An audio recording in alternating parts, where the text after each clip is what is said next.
नमस्कार, स्वामी न्यूज़ के सभी दर्शकों का इस स्वामी न्यूज़ के इस यूट्यूब चैनल और फेसबुक के ऊपर स्वागत है। जैसा कि आप जानते हैं कि पिछले 3 माह से लगातार हम लोग आप लोगों के साथ में रोज़ शाम 7 बजे एक मुलाकात करते हैं और रविवार का दिन हमने चुना है रियल एस्टेट की कंसल्टेंसी के ऊपर।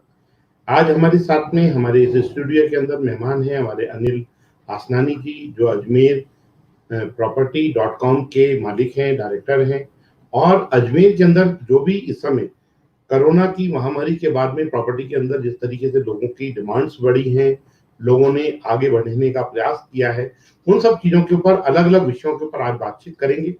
पिछले हफ्ते हमने जानकारी ली थी कि प्रधानमंत्री आवास योजना के अंदर कौन-कौन से फ्लैट्स कौन-कौन से रेडी हैं और कौन-कौन से की डिलीवरी देने के लिए बिल्कुल तैयार हैं।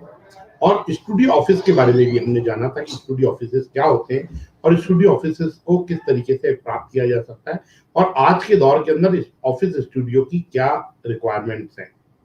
इस रविवार में हम लोग जानेंगे कि कॉर्पोरेट ऑफिसेस लीजिंग के बारे में, रेंटल प्रॉपर्टी इंडस्ट्री के जो वेयर हाउसेज हैं। बेसिकली आज हमारा फोकस होगा वेयर हाउसेज के ऊपर। वेयर हाउसेज क्या है, लोग आज समझ नहीं पाते हैं कि वेयर हाउसेज क्या है। उन सब चीज़ों की जानकारी और अलग-अलग विषयों के ऊपर हम लोग बातचीत करेंगे और सब चीज़ों के ऊपर बातचीत करेंगे। मैं आपसे क्योंकि आप स्टूडियो के अंदर आए हैं, पिछले हफ्ते भी आपने बहुत ही अच्छे ढंग से लोगों को प्रधानमंत्री योजना के ऊपर जो मकान बन रहे हैं उन सब चीज़ों के बारे में बताया था। आपने जो प्रॉपर्टी के अंदर और जो सारे जो नए नवाचार हो रहे हैं, नए सिस्टम्स आ रहे हैं, उन सब चीज़ों के ऊपर काम किया था। पर अब मुझे आपसे जानना चाहूँगा कि जो फैक्ट्री है, इसके जो वेयर हाउसेज हैं, इनके गोडाउन्स हैं, इसके बारे में यदि कोई आदमी इन्वेस्टमेंट करना चाहता है तो इन्वेस्टमेंट करने से डरता भी है। इन्वेस्टमेंट कैसे करे, इन्वेस्टमेंट करने का उसको रिटर्न मिलेगा नहीं मिलेगा, इन सब चीज़ों के कई सारे प्रश्न रहते हैं। तथा इंडस्ट्री जो वेयर हाउस है उसको खरीदना चाहिए या उसको लीज आउट करना चाहिए, इसके बारे में यदि आप विषय में जानकारी देंगे तो लोग जो अभी इस समय आदमी के पास में इन्वेस्टिंग साइड है और हर आदमी सोचता है कि मैं किस लाइन की तरफ जाऊं, मेरे को किस तरफ का मेरा बेनिफिट है, मेरा जो मेरे पास फंड्स हैं, उस फंड्स का मेरा रिक्वायरमेंट किस तरीके से मल्टीपल हो सकता है, इसके बारे में लोग आप जानना चाहते हैं। आप इस बारे में क्या कहना है? देखिए, सबसे पहले तो मैं आपसे निवेदन करूंगा कि आज हम कमर्शियल कहीं भी लेने जाते हैं तो 1 लाख रुपया गज, 2 लाख रुपया गज, 1.5 लाख रुपया गज से कम कोई जमीन नहीं होती।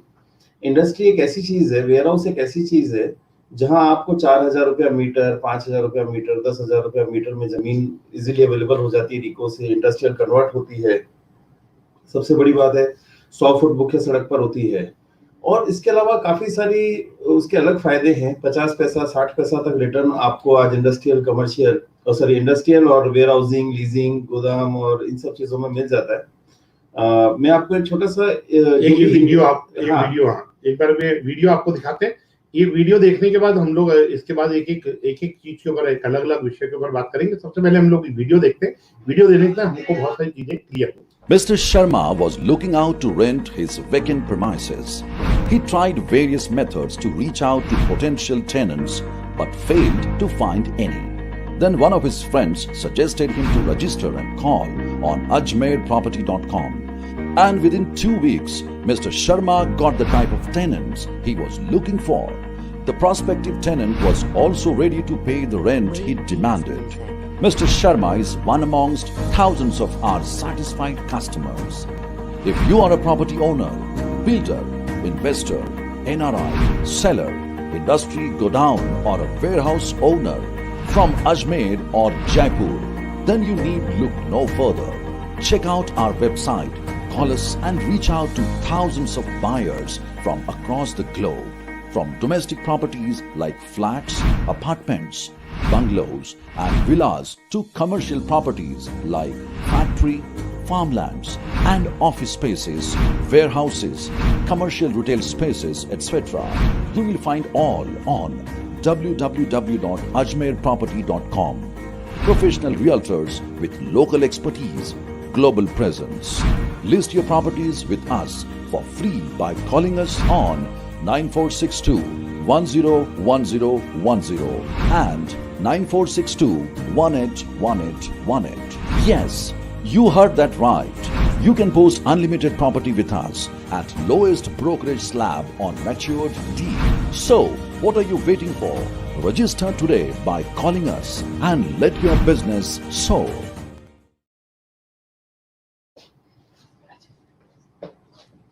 जैसा कि निश्चित रूप से जिस वीडियो के जरिए से बहुत सारी चीज़ों के बारे में, आपके काम करने के तरीके के बारे में भी हम लोगों को जानकारी मिलती है। मैं क्योंकि प्रश्न एक बार वापस मैं आपके सामने रखना चाहूँगा कि जो इंडस्ट्रियल के जो गोडाउन्स होते हैं, जो इसकी जो वेयर हाउसेस के जो गोडाउन्स होते हैं, इनके इन्वेस्टमेंट जो लोग नहीं कर पाते हैं, तो प्रॉपर्टी खरीदने के लिए ज़्यादा बढ़िया रहता है, इसको लीज आउट करने के लिए क्या रहता है, इसके प्रोसीजर के बारे में यदि आप बताएंगे तो निश्चित रूप से लोगों को इस बारे में जानकारी मिलेगी। देखिए, ये भी एक इन्वेस्टमेंट का तरीका है और इसके बारे में मैं आपको थोड़ा एक पीपीटी जो मैंने तैयार की है उससे समझाना चाहूंगा। इससे आपको काफी कुछ समझ में आएगा। जहां तक कमर्शियल शुरू में प्लॉट की बात है तो बहुत बड़ा रॉकेट साइंस नहीं होता। उसमें सबसे पहले मैं आपको जिस चीज के बारे में बताना चाहूंगा वह है इंडस्ट्रियल प्रॉपर्टी, वेयर हाउसिंग या गोदाम। कुछ पॉइंट ऐसे जरूरत होती है कि हमें दिमाग में रखने चाहिए जब हम कभी भी कोई इंडस्ट्रियल प्लॉट खरीदते हैं, जबकि भविष्य में किराए पर या लीज पर देना है, तो आप एक पेन और कॉपी साथ रखें तो जिससे कुछ पॉइंट्स आप नोट कर सकते हैं। तो बहुत ही आसान तरीके हैं जिससे आपको बहुत सही इंडस्ट्रियल प्रॉपर्टी का पता पड़ सके, उसको आप खरीद सके। खरीदते वक्त, लीज लेते वक्त कुछ चीजों का ध्यान रखें। इंडस्ट्रियल प्रॉपर्टी दो प्रकार की होती है। एक तो वेयर हाउस या गोदाम, जैसे हम किसी चीज को स्टोरेज कर सके, माल आपका जहां सुरक्षित रह सके। दूसरा होता है फैक्ट्री या इंडस्ट्रियल शेड, जहां पर मैन्युफैक्चरिंग करते हैं, किसी चीज का प्रोडक्शन होता है। सबसे पहला लोकेशन, जो सबसे पहली और अति आवश्यक चीज है, लोकेशन, जिसकी हमें सबसे पहले ध्यान में रखना चाहिए। लोकेशन हकीकत में एक ऐसी चीज है जो कि हमें रॉ मटेरियल के नजदीक हो, डिमांड या सप्लाई के अनुरूप हो, चारों तरफ से हम सप्लाई कर सके, एंड प्रोडक्शन में उपयोगी हो। सबसे बड़ी बात है उस सड़क पर हो जहां आपका बड़े ट्रक या गाड़ी आराम से घूम सके और नो एंट्री के एरिया के बाहर हो। इसके बाद दूसरा पॉइंट आता है हमारा साइज। कोई भी इंडस्ट्री वेयर हाउस प्रॉपर्टी खरीदते वक्त आप उसकी सही साइज का ध्यान रखें। अगर आप जरूरत से ज्यादा बड़ी प्रॉपर्टी ले लेते हैं तो या आप रेंटल पर लेते हैं तो आपसे आप अपना पैसा बर्बाद करते हैं, क्योंकि खरीदने या पैसा बर्बाद करते हैं जिससे आपके दिमाग में उसका पूरा नक्शा होना चाहिए। कहाँ पर आपका ऑफिस रूम होगा, कहाँ पर आपका मीटिंग रूम होगा, कहाँ पर आपके रेस्ट रूम होंगे, कहाँ पर आपकी मैन्युफैक्चरिंग यूनिट होगी, उसमें स्टोरेज ऑफ मटेरियल के लिए, साथ में लाइन ऑफ मैन्युफैक्चरिंग के लिए, इन सब चीजों का ध्यान रखना होगा। इसलिए ध्यान रखें, सही साइज एक बहुत बड़ा महत्वपूर्ण विषय है। तीसरा आता है बजट व किराया। यह बिल्कुल ही लॉजिकल बात है। सही स्थान पर प्रॉपर्टी हो, सारी सुविधाएं साथ हो, बहुत सारी डिमांड हो, प्राइस, रेंटल, लोकेशन बहुत ही शानदार हो, क्वालिटी स्पेसिफिकेशंस हो, अच्छा इंफ्रास्ट्रक्चर हो, डिमांड और सप्लाई संपूर्ण तरीके से हो, ये सारी चीजों को देखते हुए बजट और किराया डिसाइड होता है। चौथा नंबर जो पॉइंट आता है इंफ्रास्ट्रक्चर। इंफ्रास्ट्रक्चर एक तरीके से एंट्री एग्जिट वाले स्थल को कहते हैं। जो हम बात करेंगे एक्सटर्नल इंफ्रास्ट्रक्चर, जहां पर पार्किंग होती है, और इंटरनल जहां प्रॉपर्टी के अंदर होता है, जहां पर आपका माल रखा जाता है। एक्सटर्नल में लोडिंग अनलोडिंग होता है, इंटरनल में आपके सामान की मैन्युफैक्चरिंग होती है, और अगर वेयर हाउस हो तो स्टोरेज होती है। पांचवा आता है स्किल्ड लेबर। मैन पावर सबसे बड़ी क्रूशियल चीज है आज के जमाने में किसी भी इंडस्ट्री के लिए, क्योंकि हमें वो स्थान चुनना चाहिए जहां पर आपको कुशल कारीगर, एक्सपर्ट लेबर मिल सके। हमें उस लोकेशन की स्टडी भी करनी चाहिए कि कहीं वहां कोई यूनियन वगैरह का मैटर ना हो, टाइमिंग्स का कोई इशू ना हो, कोई तनख्वाह को लेकर, कोई डिमांड्स को लेकर कोई लेबर झगड़े करती हो। ऐसी जगह को हमें अवॉइड करना चाहिए और ऐसी किसी भी जगह इंडस्ट्री खोलने से बचें जहां लेबर इजीली मिलती हो और ऑलरेडी कई इंडस्ट्रीज आराम से काम करती आ रही हो। उनकी पूरी हिस्ट्री चेक करें, उसी अकॉर्डिंग आप उसी जगह पर आप अपनी इंडस्ट्री खोलें। छठा पॉइंट आता है पावर अवेलेबिलिटी। किसी भी इंडस्ट्री, फैक्ट्री को चलाने के लिए हाई पावर अवेलेबिलिटी की बहुत ज्यादा जरूरत होती है। वहां काफी मात्रा में पावर होना चाहिए। जो भी इंडस्ट्री ऐसे जोन में हो जहां पर पावर बहुत आराम से अवेलेबल हो, हमें उसी जगह को प्राथमिकता देनी चाहिए। अब सिस्मिक जोन, कोई भी इंडस्ट्रियल या वेयर हाउसिंग प्रॉपर्टी खरीदते वक्त हमें लो लाइन एरिया का बहुत ध्यान रखना चाहिए। कहीं वे इस प्रकार के एरिया में हो जहां पर बहुत अर्थक्वेक आते हो, भूकंप, बाढ़, इस तरीके से प्राकृतिक आपदाएं आती हो, तो उस जगह को अवॉइड करें, वहां पर अपनी इंडस्ट्री या वेयर हाउस नहीं खोलें। एनओसी अप्रूवल्स, आज जो भी ए ग्रेड का क्लाइंट है जो हम लोग से हमारे पास आते हैं, वो एनओसी या अप्रूवल्स पहले देखता है। सारी कंप्लायंस फुलफिल होनी चाहिए। हमारे पास हर प्रकार की land building approval, fire, NOC, pollution, सभी चीजें पूर्ण होनी चाहिए। तभी हम उस इंडस्ट्री को या वेयर हाउस को हमें लेना चाहिए, खरीदना चाहिए, या कि उसे लीज पर लेना चाहिए। फाइनेंशियल टर्म्स और रजिस्ट्रेशन, हम हमेशा सिर्फ प्रॉपर्टी कीमतें, उसके किराए रेंटल की बात करते हैं, बट उसके अलावा बहुत सारी चीजें होती हैं, जैसे रिफंडेबल सिक्योरिटी, एडवांस क्या रहेगा, लीज कितने सालों की होगी, लॉक इन पीरियड कितना होगा। लॉक इन पीरियड यानी आप कितने समय में उसको खाली करने के लिए आप बाउंड है कि आप इतने समय में खाली नहीं कर सकते। इंक्रीमेंट इन रेंटल कितना होगा, कितने समय में कितना % बढ़ेगा, मेंटेनेंस कितना होगा, नोटिस पीरियड जब भी हम खाली करेंगे तो कितने समय का हमें उसको नोटिस पीरियड देना होगा, रेंट फ्री पीरियड शुरू में जब तक हम अपनी इंडस्ट्री को स्थापित करते हैं, जब तक के लिए रेंट फ्री पीरियड होता है, वो कितना होगा, रजिस्ट्रेशन प्रोसेस कॉस्ट, ये भी सारी चीजें हमें ध्यान रखनी पड़ती हैं। ये सारी जानकारियां बहुत ही महत्वपूर्ण होती है और हमें पता होनी चाहिए, और एग्रीमेंट पर भी मेंशन होनी चाहिए। कई बार मार्केट इंटेलिजेंस का भी बहुत बड़ा महत्व होता है, और आपका ट्रस्टवर्दी सोर्स कौन है, कैसा है, आपका ब्रोकर कौन है, ये इस पर डिपेंड करता है।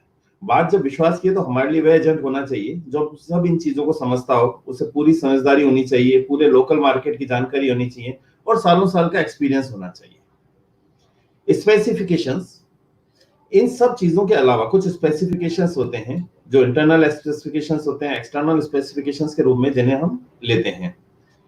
इंटरनल स्पेसिफिकेशंस वो होते हैं जैसे फ्लोरिंग, इंटरनेट फ्लोरिंग स्पेसिफिकेशन, जो सबसे मुख्यतः है। फ्लोरिंग एक बहुत ही टेक्निकल सब्जेक्ट है। आप सरप्राइज करेंगे कि जब वेयर हाउस की बात आती है तो फ्लोरिंग का बहुत बड़ा महत्व हो जाता है, चाहे फैक्ट्री इंडस्ट्री, परंतु वेयर हाउस में उसका कुछ अलग ही महत्व है। वेयर हाउस में आपके रोबोटिक्स होते हैं, इसलिए उसमें फ्लैटनेस बहुत जरूरी है।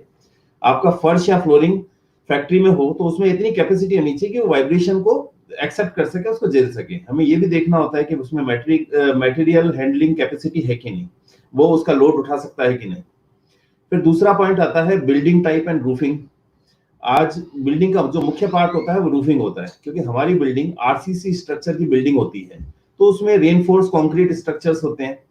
पहले एसीसी रूफिंग चलती थी, बट आजकल वह नहीं चलती है।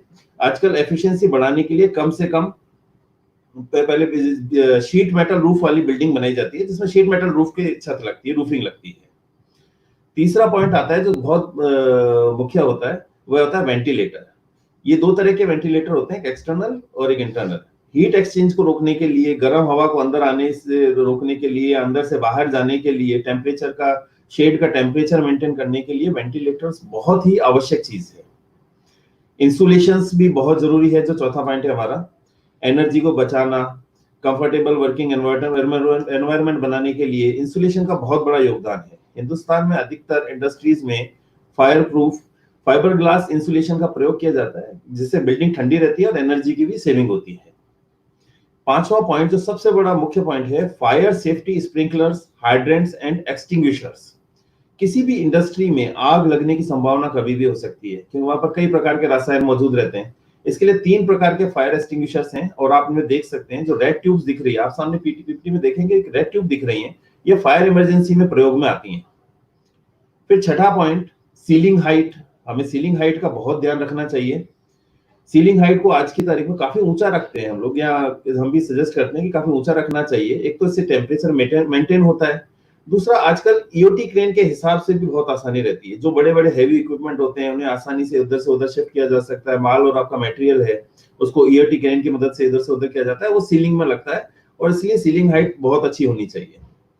रैकिंग सिस्टम, जगह के पूर्ण उपयोग के लिए रैकिंग सिस्टम का उपयोग किया जाता है। इससे आपका बना बनाया माल को आपकी सुविधा अनुसार रख सकते हैं, पैकिंग करके उसको वहां रखा जा सकता है, आपके किराए की बचत होती है, कम जगह में आपको काफी स्पेस मिल जाती है। रैकिंग अगर आपकी प्रॉपर है, आपकी जगह को, आपके रेंटल को भी कम करता है, आपकी जगह को बचाता है। अब 8वें पॉइंट पर हम आते हैं, जो है ईओटी क्रेन्स। ये हाइट से और फ्लोरिंग से संबंधित है। इसमें बड़े से बड़े हैवी लोड को उठाकर इधर से उधर शिफ्ट किया जा सकता है। ईओटी क्रेन इंडस्ट्री का बहुत मुख्य पार्ट है, क्योंकि कई चीजें रोज शिफ्ट नहीं की जा सकती, उन्हें ईओटी क्रेन की मदद से इधर से उधर शिफ्ट किया जा सकता है। अब आता है 9वें पॉइंट पे, डॉक्स, लेवलर्स, ई शटर्स और लोडिंग बेस। ये मुख्यतः e commerce companies, FMCG companies में बहुत ही मुख्य पार्ट है। इसका सारा मटेरियल इधर से उधर किया जाता है। रोज बहुत सारा मटेरियल ई कॉमर्स कंपनीज में, आपको पता होगा एफएमसीजी में, कि काफी सारा माल रोज आता है और जाता है। इसके लिए आपको काफी सारे डॉक्स की जरूरत होती है, काफी सारे शटर्स की जरूरत होती है, लोडिंग बेस की जरूरत होती है, और इन सब चीजों की हाइट को एडजस्ट किया जा सकता है आपके ट्रक और ट्रेलर की मदद के द्वारा। इससे आपको माल उतारने चढ़ाने में बहुत आसानी रहती है। 10वां पॉइंट जो मैं आपको बताना चाहूंगा वो है ऑफिस स्पेस। फिर से एक ऑफिस स्पेस की बात आती है तो एक बहुत ही जरूरी पार्ट है किसी भी वेयरहाउस या फैक्ट्री में। वहां पर कुछ वर्क स्टेशन होते हैं, स्टाफ के केबिन होते हैं, कॉन्फ्रेंस रूम होते हैं, क्लाइंट मीटिंग रूम्स होते हैं, टीम की ट्रेनिंग के लिए कुछ जगह होती है। नॉर्मली हम लोग ये जो बनाते हैं वो मेज़नीन एरियाज में बनाते हैं, चाहे वेयर हाउस हो या इंडस्ट्री हो, मेज़नीन एरियाज में इसका उपयोग हम करते हैं। अब हम आते हैं एक्सटर्नल स्पेसिफिकेशंस की तरफ। एक्सटर्नल स्पेसिफिकेशन में मुख्यतः पानी, बिजली, पार्किंग स्पेस, मेडिकल सुविधाएं हैं जो आपके फैक्ट्री से बाहर लेकिन आपकी वॉल के अंदर हैं, ये चीजें आती हैं। सबसे पहला होता है water source. Water source processing, washing, fabricating, diluting, cooling, transporting, इन सब चीजों में काम आता है। किसी भी इंडस्ट्री में जमीन के अंदर वाटर स्टोरेज बहुत आवश्यक है। इंडस्ट्री में प्रोडक्शन के लिए आरओ सिस्टम वाले पानी की बहुत आवश्यकता रहती है। इसके अलावा काफी सारे हम टैंक्स भी बनवाते हैं, टैंक्स भी बनाए जाते हैं। पानी सिर्फ पीने के ही काम नहीं आता है, मैन्युफैक्चरिंग के भी काम आता है। और दोनों आवश्यकताओं को देखते हुए वाटर सोर्स को उपयोग में लिया जाता है।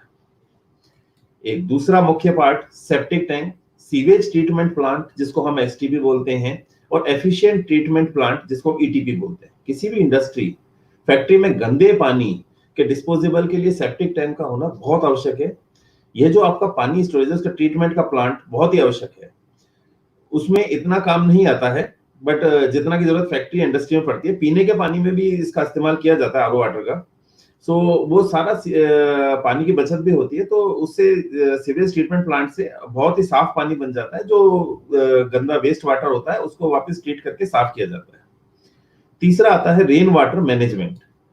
रेन वाटर मैनेजमेंट का बहुत ही शानदार उपयोग है। इसमें छत से पानी के लेक से आपकी बिल्डिंग के आसपास के पानी को डाउन पाइप से स्टोर किया जाता है। आजकल जितनी भी ए ग्रेड स्पेसिफाइड कंपनीज हैं वो रेन वाटर मैनेजमेंट करती हैं और इसका उपयोग करती हैं। हम चौथे पॉइंट पे आते हैं, इमरजेंसी एग्जिट फायर डोर्स। ये अपने में बहुत ही मुख्य पार्ट है। इमरजेंसी एग्जिट फायर डोर होना, किसी भी फैक्ट्री में कभी भी आग लग सकती है, तो जैसे ही वहां पर स्प्रिंकलर्स एक्टिवेटेड होते हैं, पानी की बौछार होती है, फायर डोर अपने आप खुल जाते हैं और इमरजेंसी एग्जिट से आप बाहर निकल सकते हैं। एक बहुत ही जरूरी आवश्यकता है। पिछली बार आपने देखा होगा कि दिल्ली में एक सिनेमा हॉल में आग लगी थी, या कुछ फैक्ट्रीज में आग लग जाती है, या जैसे अभी जयपुर के पास में एक ऑयल डिपो में आग लगी थी, तो वहां पर इन चीजों की कमी थी। अभी आज की डेट में जितनी भी इंडस्ट्रीज बनती हैं तो उसमें इस चीज का बहुत ही विशेष ध्यान रखा जाता है। पांचवा आता है लाइट अरेस्टर्स। किसी भी इंडस्ट्री में काफी सारे इलेक्ट्रिक इक्विपमेंट्स होते हैं, काफी लाइट की चीजें होती हैं, तो लाइटनिंग अरेस्टर्स अर्थिंग और इलेक्ट्रिक इक्विपमेंट की सेफ्टी के लिए हम लोग उपयोग करते हैं। छठा पॉइंट जिसके बारे में मैं आपसे डिस्कस करना चाह रहा हूं वह है फर्स्ट एड रूम। किसी भी कर्मचारी को कभी भी चोट लग सकती है, तो ऐसी स्थिति में फर्स्ट एड रूम का बहुत ही होना आवश्यक है। मजदूरों की सुरक्षा से संबंधित है और गवर्नमेंट की तरफ से आपके लिए एक लायबिलिटी भी है। सातवां आता है ओपन स्पेस। फैक्ट्री के बाहर परंतु बाउंड्री के अंदर गाड़ियों की आवाजाही के लिए और मजदूरों के घूमने फिरने के हिसाब से, पार्किंग एरिया के हिसाब से लैंडस्केप एरिया, जो ग्रीन एरिया हम जिसको बोलते हैं, पार्किंग एरिया जिसको हम बोलते हैं, सिक्योरिटी एरिया होता है, साफ सफाई वाला जो एरिया होता है, उसके हिसाब से ओपन एरिया का बहुत अपने आप में महत्व है। तो ओपन स्पेस बहुत ही जरूरी है, ओपन एरिया होना बहुत जरूरी है। फिर आते हैं हम सिग्नेच और फेसिंग पे। सबसे पहले फेसिंग की बात करूंगा। तो आज की तारीख में अगर आपने देखा हो तो वास्तु का बहुत बड़ा महत्व है, और खासकर कमर्शियल में तो वास्तु को बहुत महत्व दिया जाता है। स्पेशली वास्तु विशेषज्ञ उसके लिए हायर किए जाते हैं। और रहा सिग्नेज का स्थान, तो सिग्नेज वह स्थान है जहां से आपका बोर्ड दूर से कहीं भी आने जाने वाला देख सके और कहीं से काफी चीजें साफ दिख सके। आपको ये प्रॉपर्टी को सबसे पहले, प्रॉपर्टी के एंट्रेंस पर सबसे पहले सिग्नेज स्पेस ही ऐसा है जहां पर आपका बहुत बड़ा साइन बोर्ड लगा होता है। उससे पता पड़ता है आपकी फैक्ट्री का वर्थ कितना है, कैसे है। सिग्नेज स्पेस बहुत अच्छा होना चाहिए और उसमें साफ साफ अक्षरों में आपके नाम वगैरह दिखने चाहिए। सोलर इलेक्ट्रिकल पैनल्स जो नवा पॉइंट है हमारा। अगर आपका वेयर हाउस 50,000 से 1 लाख स्क्वायर फीट का है तो आपके लिए सोलर इलेक्ट्रिकल पैनल्स बहुत ही जरूरी हो जाता है। ये अगर आपका पावर सरप्लस होता है तो आप उसे बेच सकते हैं, जिससे आपको एक्स्ट्रा इनकम हो सकती है। आपकी हीट को, आपके रूफ की जो हीट है उसको कम करता है, बिजली की बचत के लिए भी बहुत जरूरी है। So solar panel, solar electrical panels तो होने ही चाहिए। इसके अलावा भी बहुत सारी चीजें होती हैं, जैसे cafeteria, labour area, rest room, toilet, canteen, labour union area, बाहरी दीवार, एक्सटर्नल बाउंड्री जिसे हम बोलते हैं, कई बहुत सारी चीजें होती हैं। तो इन सब चीजों का हमें काफी विशेष ध्यान रखना चाहिए। निश्चित रूप से आप बिल्कुल सही बोल रहे हैं। जिस तरीके से आसमी जी आपने इसके बारे में जिस तरीके से बताया कि सारा किस किस तरीके का आदमी इन सब चीजों के अंदर इन्वेस्टमेंट करता है, मैं इसमें आपसे 2-3 चीजें पूछना चाहता हूँ कि किस तरीके की प्रॉपर्टीज के अंदर, किस तरीके की प्रॉपर्टीज अभी इन सब चीजों के लिए अवेलेबिलिटी के अंदर है, और इस तरीके की प्रॉपर्टी में यदि कोई आदमी के पास में प्रॉपर्टी पड़ी हो तो वो आपसे किस तरीके से कोऑर्डिनेट करके आपसे संपर्क कर सकता है कि जिससे उसको यदि वो प्रॉपर्टी बेचनी हो तो उसको बेचने के हिसाब से भी उन सब चीजों के हिसाब से आसानी मिल जाए। और यदि उसके बाद में प्रॉपर्टी इस तरीके की होती है, आपके पहले तो ये बताएं कि भाई इस तरीके की कोई प्रॉपर्टीज आपके पास में अभी पड़ी हुई हो। दूसरी चीज, इस तरीके का जो ये परचेज करने वाले लोग हैं या देने वाले लोग हैं वो किस तरीके के क्लाइंटेज होते हैं, उनमें अभी तक आपने क्या डीलिंग करी, क्या करी, तो इन सब चीजों के हिसाब से थोड़ी सी आसानी। देखिए, मैंने रिसेंटली इस साल बर्जर पेंट्स को 2 प्लांट दिए हैं। इसी प्रकार से इंटरनेशनल कंबस्शन है और ऐसी काफी बड़ी कंपनीज हैं जिनको हमने फैक्ट्रीज, इंडस्ट्रीज दी है। इसके अलावा हमने काफी सारे वेयर हाउसेज भी दिए हैं। रिसेंट में भी हमारी एक काफी अच्छी डील चल रही है वेयर हाउस की। किसी भी आदमी के पास अगर कोई इंडस्ट्रियल लैंड है, कोई हाईवे से लगती हुई, नो एंट्री जोन से थोड़ा सा बाहर हो और अच्छी लोकेशन हो, और अगर इंडस्ट्रियल कन्वर्ट हो तो दी बेस्ट है, नहीं तो इंडस्ट्रियल कन्वर्ट बहुत आसानी से हो जाती है कोई भी संपत्ति। तो ऐसी कोई संपत्ति है तो हमसे संपर्क कर सकता है। हम उसको तरीका बताएंगे कि कैसे उसको इंडस्ट्रियल या वेयर हाउस कहाँ उसका उपयोग हो सकता है, और अकॉर्डिंगली हम उन्हें साथ में सहयोग करेंगे कि उसमें अच्छी सी कोई कंपनी को हम लीज आउट कर सकें। अगर वो खुद की इंडस्ट्री डालना चाहे तो हम उसमें भी सहयोग रहेगा, क्योंकि हमारा एक नेटवर्क होता है इंडिया लेवल पर, तो हम उसी चैनल के थ्रू काम करते हैं। तो कहीं कोई भी अजमेर में या जयपुर से आसपास से लेकर अजमेर या आसपास के क्षेत्र में कोई भी इंडस्ट्री वाला कोई भी वेयर हाउस आएगा तो हमारे संपर्क में जरूर आता है और हमसे अपनी रिक्वायरमेंट बताता है। सो ऐसा अगर आपके पास कोई जमीन हो जो रिको में कन्वर्ट हो, जैसे अभी नजदीकी जोन है, पालरा है, बेवांजा है, अपना गेगल इंडस्ट्रियल एरिया है, माकूपुरा है, पर्वतपुरा है, या किशनगढ़ इंडस्ट्रियल एरिया है, या उसके आगे रतन इंडस्ट्रियल एरिया है, तो ऐसी किसी भी जगह आपकी कोई संपत्ति हो, नवी हो, इनके आसपास हो, या मुख्य हाईवे पर पड़ी हो, तो हम उसमें आपकी पूरी मदद करते हैं। क्या आप मानते हैं कि मतलब जो आप जो देते हैं वो रेंटल बेस के ऊपर देते हैं या उसको परचेज करते हैं, किस तरीके से? देखिए, दोनों तरह की चीज है। आज 50 से 60 पैसा रिटर्न हर इन्वेस्टर की उम्मीद होती है, क्योंकि बिजनेस से इतना रिटर्न नहीं आता है। तो ऐसी स्थिति में या तो हम उन्हें कमर्शियल चीज दिलवाते हैं या इंडस्ट्रियल दिलवाते हैं, क्योंकि कमर्शियल में हम लोग जैसे बैंक्स वगैरह भी दिलाते हैं जिनमें ऑलरेडी 50 पैसा, 40 पैसा, 35 पैसा के हिसाब से रिटर्न आ रहे होते हैं। बट कई लोग को जैसे बड़ी जमीन के हिसाब से बड़ा रिटर्न चाहिए, तो ऐसी कंडीशन में हम उन्हें वेयर हाउस दिलवाते हैं, उन्हें इंडस्ट्री खुलवा देते हैं कहीं उनकी प्रॉपर्टी में, उस इंडस्ट्री को हम किसी को लीज आउट करा देते हैं, ई कॉमर्स कंपनीज को देते हैं, एफएमसीजीज को देते हैं। तो हमारे पास काफी सारे ऑप्शंस रहते हैं, काफी सारे तरीके रहते हैं कि कैसे भी करके उनको रिटर्न आना चाहिए समय पर। कोरोना के बाद में जो वेयर हाउसेज हैं या इंडस्ट्री प्रॉपर्टी है, इसका आपको क्या भविष्य नजर आता है? देखिए, भविष्य बहुत शानदार है। आज कम से कम 40 चाइनीज कंपनीज अपना गुजरात के अंदर और हैदराबाद के आसपास के एरियाज में बेंगलोर के आगे मूव कर चुकी हैं। एप्पल भी अपना प्लांट यहाँ शिफ्ट करने के विचार में है। जितना भी इंटरनेशनल कंपनीज थी जो चाइना में जिनका फैक्ट्रीज हुआ करती थी, इंडस्ट्रीज हुआ करती थी, उनके लिए सबसे सेफ जोन अब इंडिया बनता जा रहा है। टैक्सेशन पॉलिसीज में भी रिलैक्स मिला है, और दूसरी बात, कोरोना के बाद कंपनीज में भी डर है, तो वो लोग इंडिया की तरफ मूव कर रहे हैं। अभी हमारे पास कुछ कंपनीज ऐसी आई हैं जो इंटरनेशनल लेवल की हैं और बाहर से यहाँ पर इन्वेस्टमेंट करना चाह रही हैं। अजमेर के पास में जयपुर है। जयपुर में महिंद्रा सेज एक पूरा इंडस्ट्रियल जोन डेवलप हुआ है। आप अगर वहां जाके देखें तो आपको लगेगा जैसे किसी आप फॉरेन कंट्री में आ गए हो, इतना जबरदस्त डेवलपमेंट वहां हुआ है। उसके बाद हम नेक्स्ट एंटर करते हैं तो किशनगढ़ आता है, मार्बल एरिया है, आपको स्लेवरी बहुत इजीली मिल जाता है, आपको मार्बल या उससे रिलेटेड लेबर या काफी सारी चीजें इजीली अवेलेबल हो जाती है। तो दूसरी चॉइस लोगों की किशनगढ़ इंडस्ट्रियल एरिया है और अपना गेगल इंडस्ट्रियल एरिया है। फिर उसके बाद एयरपोर्ट भी नजदीक है, वहां से ट्रेन रेलवे स्टेशन भी नजदीक है, और रोड ट्रांसपोर्ट भी अपना दिल्ली मुंबई कॉरिडोर वाला जो काम चल रहा है, रोड ट्रांसपोर्ट भी बहुत इजीली अवेलेबल है। आज आप कहीं भी मूव कर सकते हैं, आप दिल्ली टू मुंबई बहुत इजीली जा सकते हैं। ईस्ट की सप्लाई यहाँ से है, ट्रेन रूट चारों तरफ से है। अब अजमेर जयपुर के आसपास से जितना भी ट्रेन रूट है वो ईस्ट में भी जाता है, साउथ में भी जाता है, और कहीं भी आपको लिए ट्रांसपोर्टेशन इजी पड़ता है। आपकी कंपनी के सीईओ वगैरह आते हैं तो किशनगढ़ में एयरपोर्ट है, और नहीं तो इंटरनेशनल एयरपोर्ट जो जयपुर वाला है वो 1 घंटे के रास्ते पर है किशनगढ़ अजमेर से। सो वो भी एक काफी कंफर्ट जोन में, यहाँ पर जो भी इंडस्ट्रीज आ रही है काफी कंफर्ट जोन में है। अभी काफी सारे साउथ की इंडस्ट्रीज हैं जो हमें अप्रोच कर रही हैं या हमारे नेटवर्क को अप्रोच कर रही हैं कि भाई हमें जयपुर अजमेर के बीच में इंडस्ट्रीज शिफ्ट करनी है।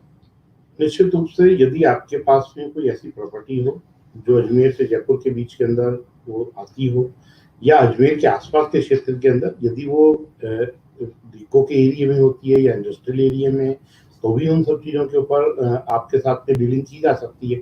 उसके अलावा परंतु यदि आपकी कोई भूमि है, यदि कृषि भूमि है और बड़ी प्रॉपर्टी है, और बड़ी प्रॉपर्टी को आप रेंटल देना चाहते हैं और रेंटल रूप से बातचीत करना चाहते हैं, निश्चित रूप से आसानी से आप इन सब चीज़ों के लिए ajmerproperty.com के ऊपर आप कॉन्टेक्ट कर सकते हैं। आपका नीचे नंबर दिया हुआ है, इस नंबर के ऊपर इस प्रोग्राम में भी, इस प्रोग्राम के बाद भी आप दे सकते हैं। उसके अलावा जो सबसे बड़ी जो चीज होती है कि आदमी जो बड़ी प्रॉपर्टी होती है, जो कृषि भूमि होती है, उसको लेके काफी ज्यादा परेशान रहता है, क्योंकि उसने इन्वेस्टमेंट तो आज की तारीख में बहुत लंबा चौड़ा कर दिया है। वक्त के हिसाब से प्रॉपर्टियों की जो रेटें बढ़नी चाहिए थी, प्रॉपर्टियों की रेटें बढ़ी नहीं, तो रेटें नहीं बढ़ी, तो उसकी वजह से हर आदमी चाहता है यदि मेरे को रेंटल प्रॉपर्टी यदि देने की हिसाब से होती है तो रेंटल। अब आपने जो सारी जो चीजों के बारे में, जो पीपीटी के माध्यम से जो सारी सब चीजों के बारे में बताया कि लोकेशन किस तरीके से होनी चाहिए, आदमी को जो उसकी जो प्रॉपर्टी है उसके अंदर जो बजट है उसका, जो आपको रेंटल मिल रहा है, वो रेंटल जितना आपने इन्वेस्टमेंट कर रखा है उस रेंटल उसके लेवल के ऊपर मिल रहा है नहीं मिल रहा है, उसका इंफ्रास्ट्रक्चर किस तरीके से होना चाहिए, इसके बारे में भी आपको बताया।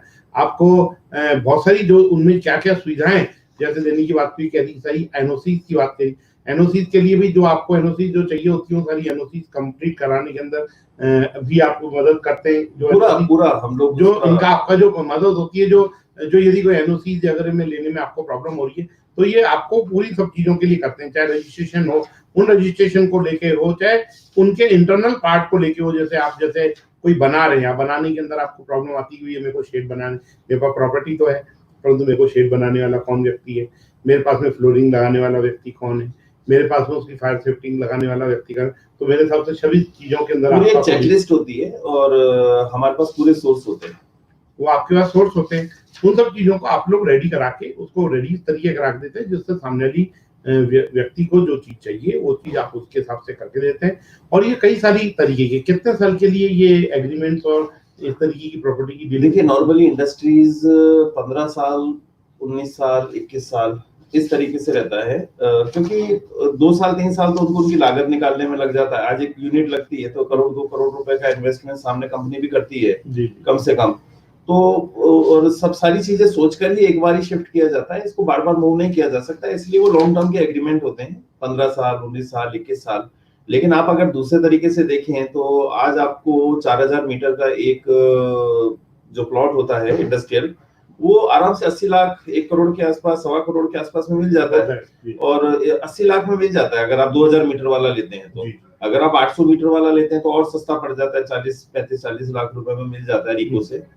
और कंस्ट्रक्शन कॉस्ट भी मिला लें तो कोई 1.5 करोड़ के आसपास में, अगर आप 2000 मीटर की मैं बात कर रहा हूँ, एक हम इसको स्टैंडर्ड लेके चलते हैं, तो 2000 मीटर में 80 लाख का प्लॉट होता है, और 80 लाख के अलावा करीब 70 लाख रुपए का उसमें इन्वेस्टमेंट और मान लें तो 1.5 करोड़ रुपए में अगेंस्ट में आपको आराम से लाख से 1.25 लाख रुपया मंथली इजीली मिल जाता है। ये बात बिल्कुल आप जिस तरीके से बता रहे हैं कि किस तरीके का कितने का ये सारा रहता है, मुझे अब आपसे एक चीज पूछना चाहूंगा कि जो कमर्शियल और इंडस्ट्रियल जो लीजिंग होती है, इसके बारे में एक छोटा, क्योंकि कई दिनों में जो मैंने प्रश्न आए थे उसमें काफी दिनों से प्रश्न आ रहा था, और पिछले दिनों भी जब अपने इन प्रश्नों की जब हुई थी तो उस समय सारे लोगों का ये जानना चाह रहे थे कि भाई कमर्शियल और कमर्शियल और इंडस्ट्री की लीजिंग में क्या फर्क? देखिए, इंडस्ट्री लीजिंग के बारे में तो मैंने आपको अभी जानकारी दी है। अब हम लोग कमर्शियल और कॉर्पोरेट लीजिंग पर आते हैं। मुख्यतः हम लोग ये काम बैंक्स के लिए करते हैं। लीजिंग के लिए मैं आपको कुछ छोटा सा जानकारी देना चाहूंगा।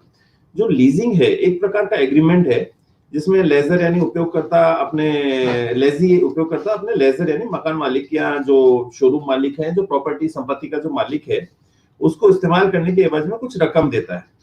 इसकी एक तय सीमा होती है 3 साल 5 साल, और सारे टैक्स इत्यादि लेसर यानी किराएदार या जिसने संपत्ति ली है उनके द्वारा पे की जाती है। जी जी, लेसी एक किराएदार होता है, लेसर एक मकान मालिक होता है। जी हाँ जी।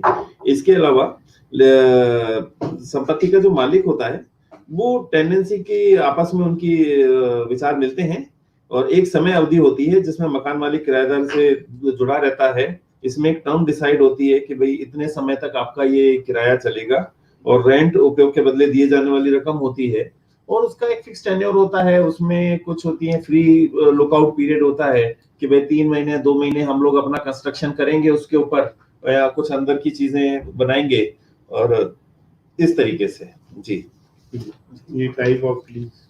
हाँ, लीज के प्रकार कई तरह के हैं। जैसे ऑपरेटिंग लीज होती है, जैसे आप कोई होटल रूम ले लिया 1 महीने के लिए या अल्प अवधि के लिए लिए जाने वाली चीजों को, इसको हम ऑपरेटिंग लीज बोलते हैं। अब जैसे फाइनेंशियल लीज होती है, कोई प्लॉट बिल्डिंग कोई मशीनरी है, इस टाइप का कुछ लॉन्ग टर्म लीज के लिए ली जाता है तो वो फाइनेंस लीज होती है। सबसे मुख्यतः जिसके बारे में बोलूंगा वो है प्री लीज्ड प्रॉपर्टी। आज हम लोग के पास सबसे ज्यादा डिमांड आती है प्री लीज्ड प्रॉपर्टी की।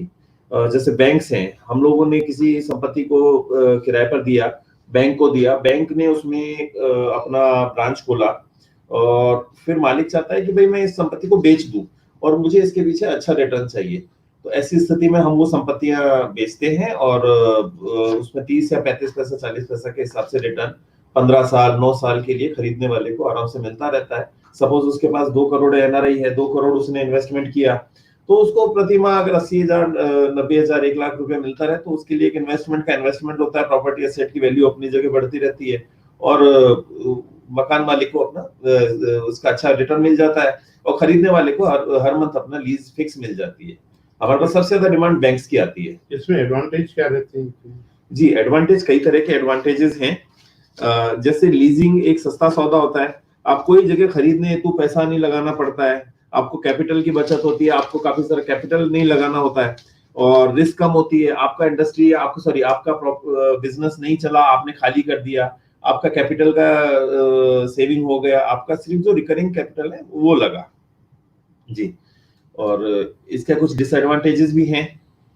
जैसे डिसएडवांटेजेस में हम कह सकते हैं कि अगर सपोज आपका बिजनेस बहुत अच्छा सक्सेसफुल हो जाता है तो हो सकता है लेसर या जो संपत्ति का जो मालिक है वो ज्यादा किराए की डिमांड कर सकता है, और जब रिन्यूअल का टाइम आए, इसके अलावा आपसे कुछ अलग टैक्सेस वगैरह वो सब आपसे भरवाने की वो चेष्टा करेगा, या आपसे चलते रनिंग बिजनेस को खाली कराने को बोलेगा, तो भी वो एक नुकसान है। तो ये कुछ डिसएडवांटेजेस भी हैं इसके साथ में। कमर्शियल में एनालिसिस यदि करें तो क्या है? देखिए, कई तरीके की लीज होती है। जैसे मैंने आपको बताया था, कमर्शियल होता है, रेजिडेंशियल होता है, और इंडस्ट्रियल होता है। इसके अलावा लीज की वैल्यू देखी जाती है, लीज के प्रोसेसेस होते हैं जो हम लोग जिसको जैसे हमारे पास क्लाइंट आता है तो वो सारा प्रोसेस हम उनको फुलफिल करा के देते हैं, सारा करके देते हैं। लैंडलॉर्ड और टेनेंट के बीच में हम लोग एक रिश्ता मेंटेन करवाते हैं, क्योंकि एक दिन का काम नहीं होता है, सालों साल की लिए चलता है। उसमें क्लॉजेस डलवाते हैं ताकि आपस में बाद में किसी चीज को लेकर कोई उनमें आपसे कोई डिस्प्यूट ना हो। लीगल एडवाइस हम लोग चूंकि रात दिन ये काम करते हैं तो एक अच्छी खासी लीगल एडवाइस हम लोग भी दे लेते हैं। वैसे हम लोग उनको वकील नियुक्त करा के देते हैं। जी। और इसके अलावा आप जैसे इसमें क्या रहता है? प्रोसेस में बहुत सिंपल है। जैसे एक लेटर ऑफ इंटेंट बनता है, कोई भी संपत्ति आप लेते हैं किराए पर या लीज पर जो कमर्शियल यूज के लिए, तो सबसे पहले एक लेटर ऑफ इंटेंट बनता है। सपोज मैंने बैंक से किसी संपत्ति का डन कराया किसी प्रॉपर्टी मालिक का, तो सबसे पहले हम लोग एक लेटर ऑफ इंटेंट बताते हैं, ये बनवाते हैं, जो कि एक इंटेंशन होता है एक तरीके से कि हम आपकी संपत्ति को लेने के इच्छुक हैं, और एक तरीके से पहली सहमति होती है जिसमें पैसे का लेन देन नहीं होता है। उसके बाद एक ड्राफ्ट बनता है जिसको हम फर्स्ट ड्राफ्ट ऑफ लीज कहते हैं, उस पर दोनों की सहमति बनती है, टर्म्स कंडीशंस डिसाइड की जाती हैं, कि इतना साल का एग्रीमेंट होगा, इतना रकम होगी, इतने इतने महीने में ये बढ़ेगा, इतना हर 3 साल में 15% या 20% का जो एस्केलेशन है। और लीज कमेंसमेंट अवधि तय की जाती है, कितने साल की लीज होगी, 15 साल की होगी कि 20 साल की होगी। इसके अलावा कब्जा कब दिया जाएगा, ऑक्यूपेंसी कब देंगे हम लोग, उसकी मेंटेनेंस तय होती है कि मेंटेनेंस कितना लगेगा। एक फ्री लुकआउट पीरियड होता है कि अपना वो सामान कब तक उसमें शिफ्ट करेगा। रिन्यूअल की अवधि तय होती है कि कितने टाइम में उसका रिन्यूअल होगा। निश्चित रूप से ये जो सारे जो इसकी जो जो जो डेट्स हैं, टेनेंट की जो इशू जो डेट्स होती हैं, इसके बारे में आप क्या बताना चाहेंगे? देखिए, जैसे लैंडलॉर्ड का इंटरेस्ट होता है कि जैसे अभी बात करेंगे हम इसके डिसएडवांटेज नहीं, जैसे एक मिनट, इसके बारे में मैं आपको बता चुका हूँ। कमेंसमेंट डेट जो होती है टेनेंट इश्यूज में भी बता चुका हूँ मैं आपको। हाँ, मेन चीज जो आती है लैंडलॉर्ड के इंटरेस्ट के ऊपर मैं कुछ आपसे जानकारी देना चाहूंगा कि रेंट जितनी जल्दी शुरू हो सके उसका इंटरेस्ट रहता है। और एक मिनट, मेरा गला सूख गया, जरा पानी पी लो। लैंडलॉर्ड के इंटरेस्ट रहते हैं, जैसे रेंट कितनी जल्दी शुरू हो सकता है, बच्चे काम की अवधि, लीज कितने टाइम में जाएगी, और जल्दी से जल्दी किराया चालू हो।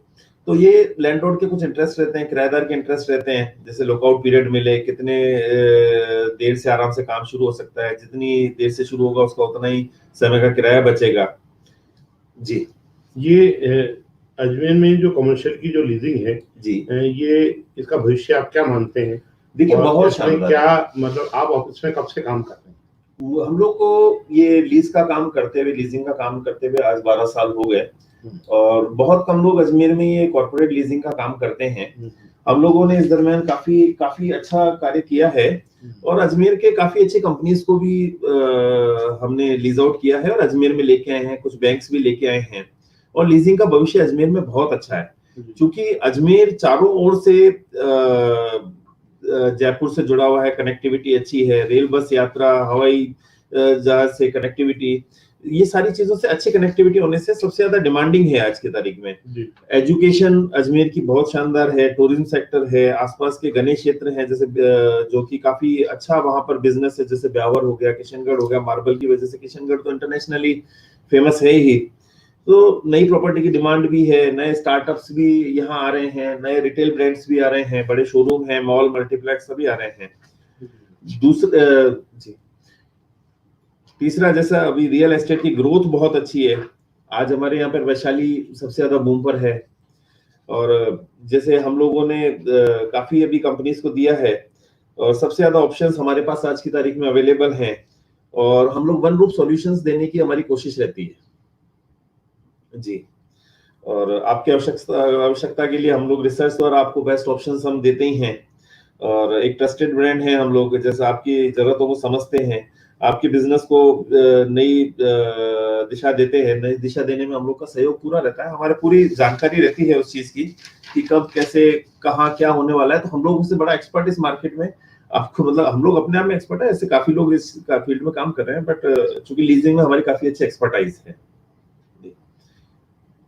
और हम लोग जो करते हैं, हम ऑफिस लीजिंग पर देते हैं, आपको रिटेल लीजिंग करते हैं, आपके इन्वेस्टमेंट एडवाइजर भी हैं, वेयर हाउसिंग, इंडस्ट्रीज, ये सारी चीजें हम आपको देते हैं। मकान मालिक और या जो प्रॉपर्टी संपत्ति मालिक है उसके बीच में, किराएदार के बीच में हम लोग एक रूफ का काम करते हैं, एक तरीके से एक पुल का काम करते हैं, सॉरी, एक पुल के बीच में एक तरीके से काम करते हैं।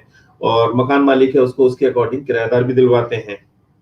और उसके अलावा हम लोग जो आप जो कर रहे हैं उसमें कौन कौन सी जगहों पे आपने काम किया है इन सब चीजों की? जी, सबसे पहले तो मैं आपको बताना चाहूंगा, सामने आप स्लाइड में देख रहे होंगे, हम बैंक्स को देते हैं, डेवलपर्स को देते हैं, एजुकेशन सेक्टर में फाइनेंस इंस्टीट्यूशंस हैं, इंफ्रास्ट्रक्चर कंपनीज हैं, insurance companies, IT, media companies, retail brands हैं। आज कुछ अच्छी रिटेल ब्रांड्स हम अजमेर में लेके और आगे भी लेके आ रहे हैं। लॉजिस्टिक्स है, अपना टेलीकॉम कंपनीज है, इन सब कंपनीज को हम जगह दिलवाते हैं। ये हमारे सेटिस्फाइड कस्टमर्स हैं जिनके आप लोगो देख सकते हैं। इन ब्रांड्स को हमने अजमेर और आसपास के एरियाज में, इसके अलावा कोटा में, जयपुर में, इन ब्रांड्स को हमने जगह दी है। और एक और है इसमें जी, ये ट्रैक्टर कॉर्पोरेशन ऑफ इंडिया है, इंटरनेशनल कंबशन है, ICICI लोम्बार्ड है। और दीवान हाउसिंग फाइनेंस है, काफी अच्छी कंपनी, बर्जर पेंट्स है, सदगुरु इंटरनेशनल से, और टाटा पावर वाले हैं। ये सभी लोगों को हमने काफी जगह दी है, तो बैंक्स में दिया है। इससे पहले वाली स्लाइड अगर आप देखते हैं तो हमने इससे पहले वाली स्लाइड दीजिए, तो आप देखेंगे कि हमने कुछ बैंक्स को भी प्रॉपर्टीज दी हैं। तो कुल मिला के इसके अलावा भी काफी लंबी चेन है हमारे सेटिस्फाइड कस्टमर्स की। देखिए, जैसा कि आपने आपको एक एक चीज के बारे में बताया है कि किस तरीके से रेंटल प्रॉपर्टी लीजिंग किस तरीके से होती है, लीजिंग किस किस तरीके से होती है, लीजिंग किसके लिए कही जा सकती है। चाहे आपके पास कोई मकान पड़ा हो तो आप मकान को लीज पे देना चाहते हैं, तो बड़े बड़े ब्रांड्स को आप लोग देने के लिए आपकी कंपनी काम कर रही है। यदि आपके पास में लेना चाहती है, यदि आपकी कंपनी इन सब चीज़ों को काम करना चाहती है और लेना चाहती है, चाहे वो इंडस्ट्री, क्योंकि निश्चित रूप से अब आने वाला जो समय है वो समय हर आदमी अपनी सुरक्षा के हिसाब से कार्य को करना चाहता है। जिसके यदि प्रॉपर्टी पड़ी हुई है और वो चाहता है कि मेरे को किराया फिक्स अमाउंट आ जाए, मैं किसी तरीके की ज्यादा मारामारी में नहीं पड़ूं, तो उनकी प्रॉपर्टीज को किराए पे देने के लिए भी आप ajmerproperty.com से कोऑर्डिनेट कर सकते हैं। यदि आपके पास में ऐसी प्रॉपर्टी है जिसको आप लेना चाहते हैं, जैसे आपको लगता है कि भाई मेरे को प्रॉपर्टी मेरे को लेना चाहता हूँ, मेरे को इस जगह इस तरीके की प्रॉपर्टी है और मेरे को इस तरीके की प्रॉपर्टी चाहिए, तो उन सब चीज़ों प्रॉपर्टी के लिए ajmerproperty.com आपको सब कुछ करता है। नीचे लिखा जो नंबर है, इस नंबर के ऊपर आप इस प्रोग्राम के बाद भी आप इस टेलीफोन के जरिए से आप चीज़ों को ज़्यादा में ज़्यादा जानकारी ले सकते हैं। क्योंकि मैंने अधिकतर देखा है कि अभी इस समय जब कोरोना की जो महामारी आई है, इस समय जैसा मैं आपसे पूछना चाहता हूँ कि इस समय जो समय निकल रहा है, जो कोरोना की महामारी के बाद कई लोगों के अंदर निराशा का माहौल भी आया है, तो इन सब चीजों को आप क्या मानते हैं कि प्रॉपर्टियां की रेट अभी इन दिनों बढ़ रहे हैं या प्रॉपर्टियों के रेट इस समय घट रहे हैं? नहीं, निश्चित रूप से बढ़ रहे हैं और दिसंबर तक आप बहुत तेजी देखेंगे। बात करेंगे रेजिडेंशियल की तो मैंने पहले भी, इससे भी पिछले सेशन में एक बार जब मैं पैनल में था तब मैंने आपसे डिस्कस किया था कि काफी जो शहर के अंदरूनी क्षेत्र में जो लोग रह रहे हैं, वहां कोरोना की वजह से उन्हें काफी सारी तकलीफों का सामना करना पड़ा है। वे सारे निकलकर किसी न किसी तरह से बाहर आना चाह रहे हैं। हमारे पास सबसे ज्यादा अभी कॉल्स आ रहे हैं एनआरआईज के आ रहे हैं, जो इंडिया आते ही किसी भी समय अपना कुछ इन्वेस्टमेंट करना चाह रहे हैं, क्योंकि वो फाइनली डिसाइड कर आ रहे हैं कि अभी हमें इंडिया में ही शिफ्ट होना है। सो अपने लिए कमर्शियल प्रॉपर्टीज, मैंने जो आपको लास्ट टाइम जिक्र किया था पिछली बार की ऑफिस स्टूडियो, ये हमने उन एनआरआईज के लिए ही बनाया था कि आप अपना ऐसी जगह हो जो आपकी सुरक्षा के हिसाब से बढ़िया हो, मुख्य सड़क पर हो, लिफ्ट और सारी फैसिलिटी हो, बिल्डिंग कमर्शियल हो, और आप अपना 24 घंटे रात की पारी के हिसाब से, क्योंकि यूएस और कई कंट्रीज में यहाँ की रात के समय पर दिन होता है, तो आप अपना काम यहाँ से बैठ के कर सके ऑनलाइन में जी। और बहुत नॉमिनल बजट में, मैंने आपको बताया था 25 लाख की डीएलसी और 10-15 लाख का फर्नीचर वगैरह, बहुत नॉमिनल प्राइस के बाद नॉमिनल चार्जेस के ऊपर वो चीजें रेडी हो रही हैं और जो रेडी होके आपको बहुत जल्दी मिलने के लिए तैयार भी है। और यहाँ तक कि आपको यदि कोई ऐसा, जैसा बताया था कि प्रधानमंत्री योजना के तहत यदि आपको कुछ इन्वेस्टमेंट करना है और यदि आपको लगता है कि कुछ आपको इस तरीके की प्रॉपर्टीज हो, वो भी मैं आपको एक स्लाइड लगा देता हूँ, जिस तरीके 3 तरीके के उसके अंदर फिगर आपने उन सब चीजों के अंदर लगाए हैं। इस तरीके से ये आप ये देखें, ये आप इस तरीके से यदि आप चाहते हैं कि आपको 3 तरीके की प्रॉपर्टीज हैं, यदि आपको 7,91,000 रुपए वाला एक रूम सेट वाला आपको यदि चाहिए तो 7,91,000 रुपए में है, और यदि सेकंड डबल 2 BHK का यदि चाहिए तो 10,91,000 रुपए का है, और 3 BHK का है तो 15,91,000 रुपए का है। इस तरीके की जो ये प्रॉपर्टी है, इस प्रॉपर्टी के अंदर आप यदि आप चाहते हैं कि भाई ये प्रॉपर्टी लेना चाहते हैं, तो उस प्रॉपर्टी के अंदर आपको शुरू में बहुत ही कम अमाउंट आपको देना पड़ेगा, और इसके अंदर बहुत बड़ा फाइनेंस भी गवर्नमेंट कर रही है। और गवर्नमेंट फाइनेंस करने के अलावा, जो फाइनेंस कर रही है वो तो डेफिनेटली कर ही रही है, उसके अलावा उसके अंदर सब्सिडी की भी फैसिलिटी है। उसके बारे में भी आपको ज्यादा जानकारी लेनी हो तो नीचे ajmerproperty.com के 2 नंबर लिखे हुए हैं। ये पहला नंबर जो है वो आपके पास स्वयं के पास रहता है, और जो नीचे वाला दूसरा नंबर है वो आपके ऑफिस के ही कर्मचारी के पास में वहाँ रहता है। कर्मचारी में रहता है? नहीं, वो हमारे पार्टनर ही आपके पार्टनर है, क्योंकि मेरे को वो नंबर में मैं मिलाता नहीं उनके पास है। आपको जानकारी आप किसी भी नंबर में संपर्क नंबर करें। इनका रहता नहीं है, तो मुझे नहीं मालूम वो नंबर किसके पास है। तो ये वो 2 नंबर है, वो भी आपके साथ पार्टनर है, उनके साथ में ये सारी सब चीज़ों के हिसाब से आप चाहते हैं, आपको ये सारी सब सुविधाएं देने के लिए हमेशा तत्पर रहने वाले हैं। निश्चित रूप से आज हम लोगों ने बहुत सारी चीज़ों के बारे में जाना। कोई और विषय आपको लगता है कि भाई जिस बारे में आपको यदि पब्लिक को बताना हो कि आपको किस तरीके के लोगों से कोऑर्डिनेट करना चाहिए, इसके बारे में आपसे बात कर सकते हैं? देखिए, कई सारी चीजें हैं। जैसे मैं आपको जिक्र करूंगा कि आज की तारीख में हम 12 सालों में हम लोग जैसे मकान का रेंटिंग का भी काम करते हैं और हर महीने करीब 10, 12, 15 मकान हम लोग किराए पर लेते और देते हैं। जी।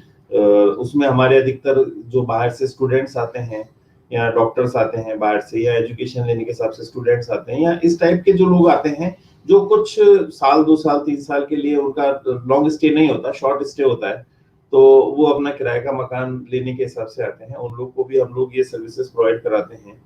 और कई लोग अपने इन्वेस्टमेंट के हिसाब से मकान बनाते हैं कि ताकि उसको किराए पे दे सके। उनके लिए हम हमेशा उनको सपोर्ट करते हैं और उन्हें बहुत अच्छे टेनेंट्स दिलाते हैं। नॉर्मली हम लोग वेजिटेरियंस को प्रेफर करते हैं, सर्विस क्लास वालों को प्रेफर करते हैं, और बिजनेस क्लास वालों के लिए भी करते हैं ऑब्वियसली, बट हमारा प्रेफरेंस रहता है कि हम आपको जो टेनेंट्स देते हैं तो वो सर्विस क्लास वाले हों और वेजिटेरियन हो, क्योंकि अजमेर का माहौल ऐसा है कि यहाँ पर नॉन वेजिटेरियन का कुछ ज्यादा उनके लिए स्पेसेस अवेलेबल नहीं होते हैं। जी, अच्छा, रहा बात प्रधानमंत्री जन आवास योजना का, तो आप अगर देखें तो 15-16 लाख रुपए में बहुत सस्ता इन्वेस्टमेंट है। आज हम लोग उसकी छोटी सी एक शॉर्टी तो नहीं, बट हाँ आप इतना कह सकते हैं कि हम 10,000 से 12,000 आज आपको 3 BHK आराम से छोड़ता है, क्योंकि 7 कॉलेज और 2 यूनिवर्सिटी नजदीक हैं। तो उससे काफी सारे स्टूडेंट्स आते हैं, उनके मदर फादर आते हैं, उनकी मदर आके यहाँ रहती हैं। मैंने जैसे पिछली बार जिक्र किया था कि उनकी फैमिली का कोई मेंबर आके रहता है, तो बच्चा पढ़ने गया पीछे, वो लोग किराए पे पास में ही ले लेते हैं, वॉकिंग डिस्टेंस पे। तो ये आप 10-12 हजार में आराम से आपके किराए पे भी चढ़ जाता है। तो 15-16 लाख रुपए में इससे सस्ता ड्रीम होम्स का जो हम लोग प्रोजेक्ट लेके आए हैं, समृद्धि ड्रीम होम्स, ऑलरेडी हमारे समृद्धि वालों ने फ्लोरेंस, रेजिडेंसी, रीगल और डायनेस्टी टाइप के कुछ प्रोजेक्ट दिए हुए हैं। तो ये उसी तरीके का एक मिनी प्रोजेक्ट है और ट्रस्टेड ब्रांड है। सो आपको उसके लिए सोचने की और कुछ करने की ऐसा बात ही नहीं है। ऑलरेडी उनके प्रोजेक्ट पूरे सक्सेसफुल रहे हैं। पवित्र कोठारी जी बिल्डर हैं उसमें, तो उनका कंस्ट्रक्शन तो ऑलरेडी यहाँ पे सभी लोग जानते हैं। तो इसके लिए आपको ये सोचने की जरूरत नहीं है कि यूं ना हो कि अभी तो ये जुलाई या बाद में पोजीशन लेंगे, तो ये तो अभी आधे कंस्ट्रक्शन में है बिल्डिंग, तो हमें शिफ्ट होना चाहिए कि नहीं होना चाहिए, हमें खरीदना चाहिए कि नहीं होना चाहिए। मुझे शायद 2 पार्ट बना रहे हैं, एक पार्ट शायद कंप्लीट हो चुका है, एक पार्ट ऑलमोस्ट कंप्लीट है, पर फिर भी वो जुलाई हम लोगों ने टाइम लिया है क्योंकि लेबर की थोड़ा इश्यूज हैं, कई सारी चीजें। जुलाई भी नहीं, नवंबर ही मान लीजिए, इनफैक्ट अब नवंबर 2021। बट बिलीव कीजिए, जो भी चीज निकल कर आएगी वो आज तक के जितने आसपास के प्रोजेक्ट है उन सबसे बेस्ट निकल कर आएगी। और पवित्र जी का जो समृद्धि का जो काम है वो आप लोग का ऑलरेडी देखा हुआ है, तो ऐसे कोई तकलीफ वाली बात ही नहीं है। तो अंडर कंस्ट्रक्शन है लेकिन बेस्ट है। आज उसके आसपास के जो मैंने जैसे बताया था, कुछ प्रॉब्लम्स आ रही हैं, कुछ अंधेरे की प्रॉब्लम है, कुछ पैसेजेस में अंधेरा रहता है, वो सब चीजों को ध्यान में रखते हुए सारे फ्लैट्स हम लोगों ने जो प्लान किए हैं वो सारे कॉर्नर्स हैं। आप जो भी फ्लैट लेते हैं उसमें दोनों रूम्स में डायरेक्ट सनलाइट आती है या डायरेक्ट उसमें रोशनी रहती है। हाफ पार्ट में है तो दिन में रहेगी, शाम में रहेगी, लेकिन दोनों पार्ट में आधा दिन रोशनी रहेगी। और आधे दिन में भी आपको कहीं लाइट जलाने की जरूरत नहीं। सुबह 7 बजे से शाम के 7 बजे तक आपको कहीं लाइट जलाने की किसी भी कमरे या बालकनी या गली के अंदर आपको जरूरत नहीं पड़ेगी। चलो अब हम चलते चलते आपको वो वीडियो दिखा देते हैं। कई दर्शकों की डिमांड आ रही है व्हाट्सएप के जरिए की जो वीडियो दिखाया था, एक बार वापस वीडियो दो। हम लेंगे विदा लेने के बाद ये आप वीडियो जरूर देखिएगा। ये वीडियो के अंदर आपको पूरी प्रॉपर्टी के ajmerproperty.com एक पूरा सॉल्यूशन है।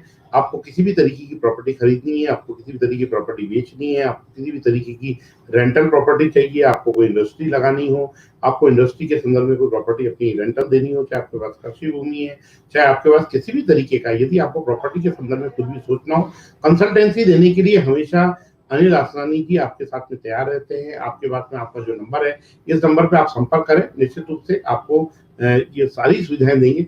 हम लेंगे कार्यक्रम के अंदर, इस कार्यक्रम में विदा। आपका बहुत बहुत धन्यवाद अनिल जी, आपने लोगों को इस बारे में आज, क्योंकि लोगों के अंदर जो कई सारी मन में वहम रहते हैं, उन वहमों को आपने जिस तरीके से दूर किया है, निश्चित रूप से बहुत ही आज का ये साकार रहेगा। जिन लोगों ने वीडियो नहीं देखी है, मेरा निवेदन है कि ये वीडियो उन लोगों तक आगे लोगों को भेजें जो इस बारे में जानना चाहते हैं कि रेंटल प्रॉपर्टी क्या होती है, हाउसिंग क्या होता है, किस तरीके से वेयर हाउसेज होते हैं, इन सब चीजों के बारे में आपको जानकारी देंगे। मैं देखिए वीडियो, हमें दीजिए इजाजत। Mr. Sharma was looking out to rent his vacant premises. He tried various methods to reach out to potential tenants but failed to find any. Then one of his friends suggested him to register and call on ajmerproperty.com. And within 2 weeks, Mr. Sharma got the type of tenants he was looking for. The prospective tenant was also ready to pay the rent he demanded. Mr. Sharma is one amongst thousands of our satisfied customers. If you are a property owner, builder, investor, NRI, seller, industry godown or a warehouse owner from Ajmer or Jaipur, then you need look no further. Check out our website, call us and reach out to thousands of buyers from across the globe. From domestic properties like flats, apartments, bungalows and villas to commercial properties like factory, farmlands and office spaces, warehouses, commercial retail spaces, etc. You will find all on www.ajmerproperty.com. Professional realtors with local expertise, global presence.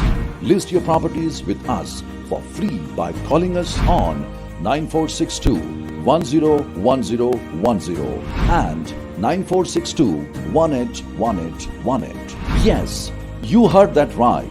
You can post unlimited property with us at lowest brokerage slab on matured deed. So, what are you waiting for? Register today by calling us and let your business soar.